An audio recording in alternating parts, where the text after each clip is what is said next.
Maryland voters want to know the full scope of Chelsea Manning, but for a lot of them, your past is still very fresh in their minds. So what do you think, fresh in my mind. What do you think is the biggest misconception about you? I mean, I'm just me, and I'm not special, or I don't have any, I'm not imbued with any special powers or abilities. And I think that the biggest issue that I've had is sort of grappling with the fact that I became kind of a symbol for people while I was not available to the world, while I wasn't able to talk, while I wasn't able to be out there, I wasn't able to speak. I was able to write, but that wasn't quite the same thing as being able to do, say, an interview on video.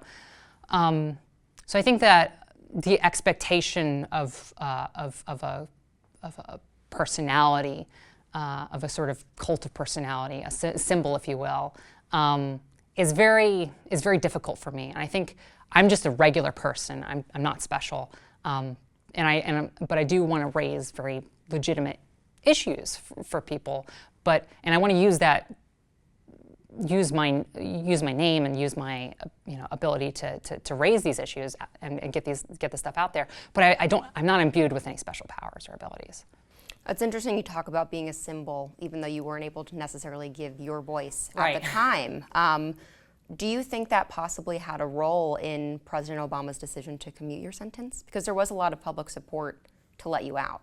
Right. I don't know. I mean, I want to, part of me wants to believe that it was the letter that I wrote, because I put a lot of effort into that, but, and I wrote it in a very emotional time, but, I'm not going to second guess that, or try to question what the motives were for that, but, I'm certainly very thankful for this opportunity to be able to do this. You want to abolish all prisons in the United States. I think it's a vision. It's a goal. It's not so much about on day one we're going to close every single prison. Like, it's not like that. That's obviously not a realistic goal. But having that vision of a world with I often say this on Twitter. Imagine a world without prisons. We've invested so much into our carceral system as being the solver of all, problems, of all social problems, that we haven't even explored other ways in which we can approach these issues. I mean, when you look at whenever you're dealing with the carceral system, because it's so broad and so expensive, everything becomes a criminal justice issue. Whenever it's actually, these are just social issues, like drug abuse is a healthcare issue, in my opinion, not a criminal justice matter. Who you are should not determine where you fit in society. And I think that the criminal justice system really, our carceral system really hones in on people of color, undocumented people, and impoverished people who have less of less of the financial backing to get started in life. And universal basic income would really be an approach that comes in as an alternative to the criminal justice system, for instance. Well, so speaking of prison, you did spend 7 years in prison, but Yes. your life now looks very different than a lot of other former convicts. I mean, you're able to run for Senate, where Yes. a lot of them might not even be able to get a job at McDonald's. So what do we do in order to help them? Well, I'm not sure I could get a job at McDonald's, or that I would want to either. But I want to use this platform that I've been given because I'm a former prisoner. I'm a convicted felon. I mean, I want to be able to be a voice for people who are on the edges, because I know what that's like, and I feel like we're voiceless, and I want to bring, I want to be able to at least bring these issues on the table, because in many states, felons don't even have the ability to vote. They don't have any, they can't get a job. They can't even start their, the first rungs of getting into society. And and I know what it's like. So I want to do something about it, and I want to be a voice for that.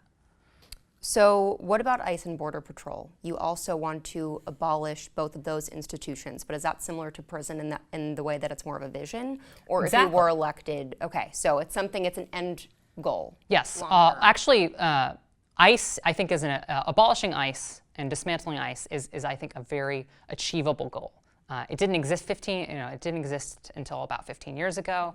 I think that out of everything, and the reason why it's at the top of my platform is because I think it is the most immediately achievable goal that we can get, that we can end the Immigration and Customs Enforcement Agency, and we can significantly downsize Customs and Border Patrol.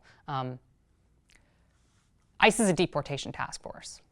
Its mission statement lines up with all the other deportation task forces that we've seen throughout history.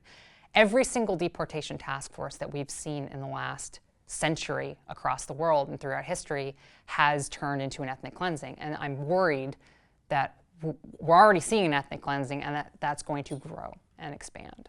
What do you think are the biggest threats to the United States today? The biggest threat to the United States today is the United States government's incredible power across the world, and it is the way in which we wield it so quickly, in which we have brought our foreign, our recent, brazen foreign diplomacy and foreign wars, brought them home, and now we're policing the streets like a domestic military occupation.